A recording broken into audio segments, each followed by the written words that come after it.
Hey guys, what's up? It's iPod Touch Bob, and today we're back again with another review, and today we'll be reviewing the Xperia Play from Sony Ericsson. This is also known as the PSP phone. So this phone is pretty awesome. It's the only phone that currently has a PSP gaming pad on it, which is pretty awesome if I do say so myself. And you can pick this phone up from Verizon currently when this video is being uploaded for $99. It's soon to come to AT&T, but as of right now when I'm uploading this video, it is not available. It's only available on Verizon for $99 with a 2-year contract.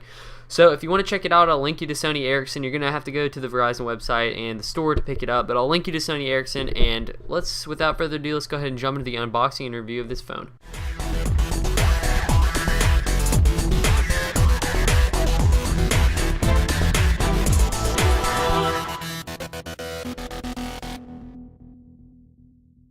Alright, so let's start off this review by doing a quick unboxing of the Xperia Play. As you can see, the box is pretty simple, and I do want to mention that the box came like this when it got to me, so I did not destroy it. Alright, so as soon as you flip it up, you'll see the phone sitting right there, looking nice and shiny. I've already been playing with it. I just put it all back in the box, so that's why it's got fingerprints on it. Then you peel back this thing, and you will see that we have some wires and stuff in here. So this is actually our charging wire. It's a USB to mini USB. You can charge with that, and it comes with our little power brick that we can plug in and hook the charger up to. We're also going to get a little microphone adapter. It's just like kind of an extender. You plug it in and you can hook some headphones up or whatever to it. It's just for extending. And we have our warranty and product safety information, more manual, and more manual.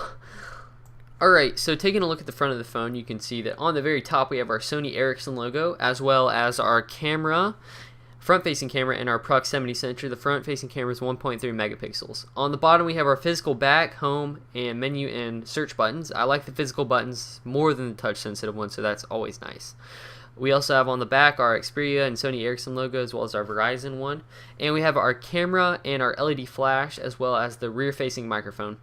Moving to this side, you can see that we have our left trigger, our right trigger, and our volume rockers. And then on the top, we have our sleep and awake button, which basically just turns the phone on and off.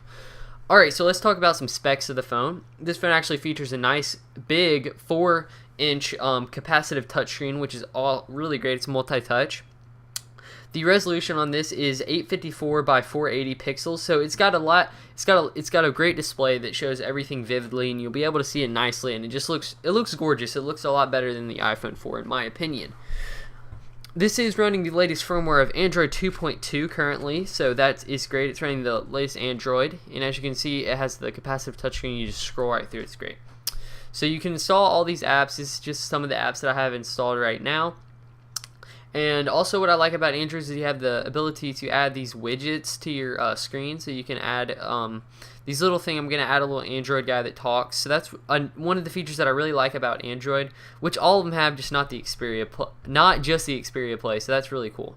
Alright, so the main feature of this phone is basically the slide-up keyboard, as well as the feature that you can use it as a PSP. So once you slide it up, it'll automatically open up this Xperia Play market, and you can see we have our D-pad, our PSP button. We have two touch-sensitive little gaming pads right there. Then we have our X, O, square, and triangle buttons, as well as our select and start. So those are the physical buttons you're going to get on there, as well as the left and right trigger, which are on the back. So when you open it up, it's going to have this Xperia Play thing where you can browse through all your current games that you currently have. So as you can see, I have about 10 games right there.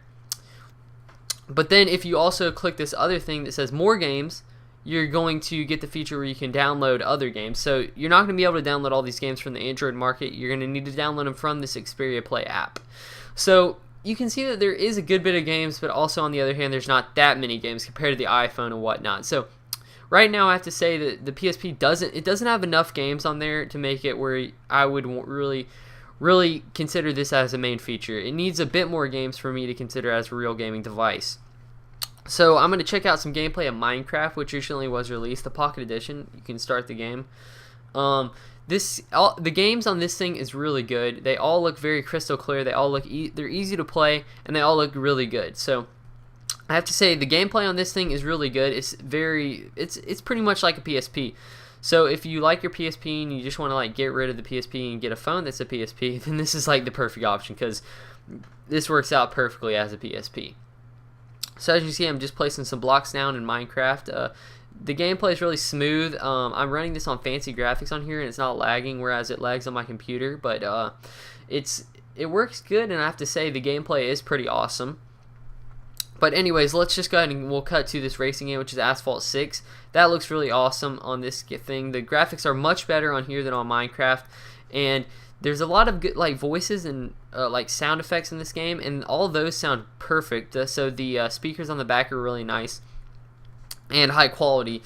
But this game I found to be my favorite game on this, because all the graphics look really good and the gameplay was smooth and it never lagged at all, which was really awesome. Since it seems like such a demanding game to me, so you can tell that this is great because this has a 1 gigahertz Snapdragon processor, I believe. No, yeah, it's a Snapdragon processor. It's 1 gigahertz. So yeah, it does run really fast. I also forgot to mention that this does come with a 8 gigabyte pre-installed micro SD card, so you will have a lot of room to download all these games. So that's always nice. It's basically the same capacity as an iPod Touch, 8 gigabyte. So you have a lot of room to install these big games like this Asphalt 6 and stuff like that. But I do have to say, from this gameplay, that this device is really great for gaming. But if you're not a huge gamer, I don't know if I'd recommend this for you, just because I like the physical keyboard more than a touchscreen keyboard. So I would rather have the physical keyboard underneath than the PSP. So you have to be kind of an avid gamer to want to get this. Besides being able to play the PSP games, you can also download games from the Android market and also play those on the phone. They work perfectly. So you can see I'm playing Fly Dragonfly, which is a game similar to Tiny Wings, and it runs perfectly on this device. And I have to say that with the nice capacitive screen, the game ran perfectly, and all the graphics were really good also. Now, the keyboard on this phone I did find to be really responsive. The typing was really good. You can either use this in portrait or landscape mode. The keyboard flips back and forth like on iOS also. And as you can see, I'm going to type out an email, and I type it pretty well. I don't make very many mistakes. I am better at typing on the iPhone keyboard than this keyboard, but the keyboard I found to be really responsive and great for texting and sending emails and tweets and Facebook status updates, whatever else you're going to be sending and typing on your device. Alright, so as I mentioned, the camera on the front is actually a 1.3 megapixel camera, and the camera on the back is actually a 5 megapixel camera with HD video quality. So I'm just going to show some pictures on the screen of some shots that I took around town. I took a picture of a plant, I took a picture of the Apple Store, and I took a picture of me getting barbecue from Golden Rule. So to me, the pictures looked really clear. They looked awesome. I have to say I actually enjoyed the camera a lot. The photos were high quality and definitely I thought were good. So you can be the judge of it, but I thought the photos were really good, and I would definitely recommend the camera.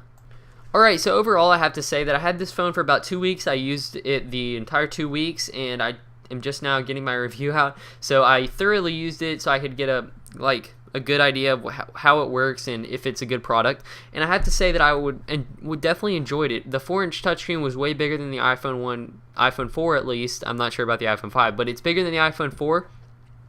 And I really like that because the iPhone 4 screen's kind of small to me, and the 4-inch touchscreen was just really nice. I really enjoyed it. The colors were all good. The screen resolution was good, and I just overall enjoyed the gaming on the phone. I didn't use it as much as I thought I would. So, I mean, if you're not like an avid gamer, I'm not sure if you would actually like the gaming pad. So, I don't know. I think I would have rather had a full keyboard on there. But if you're an avid gamer and you want to play your PSP without actually having a PSP, you could sell your PSP, then I would definitely recommend getting this phone because it's pretty awesome. Main features that I liked were the big screen. It was very responsive. The phone was fast. The camera was actually really good, so I definitely like that. So overall, I can definitely recommend you this phone for $99. Compared to $199 of some other smartphones, this is a great deal for $99. So like I said, you can pick this up from Verizon and soon to be AT&T. So I hope you enjoyed this review, guys. Don't forget to leave me a thumbs up down below as well as a comment. I enjoy getting the thumbs up and also reading the comments. They help me out a lot, and I enjoy them, and it shows me that you watch the videos. So thanks for watching, guys. If you're new to my videos, don't forget to subscribe, and I'll catch you guys in my next video. See ya.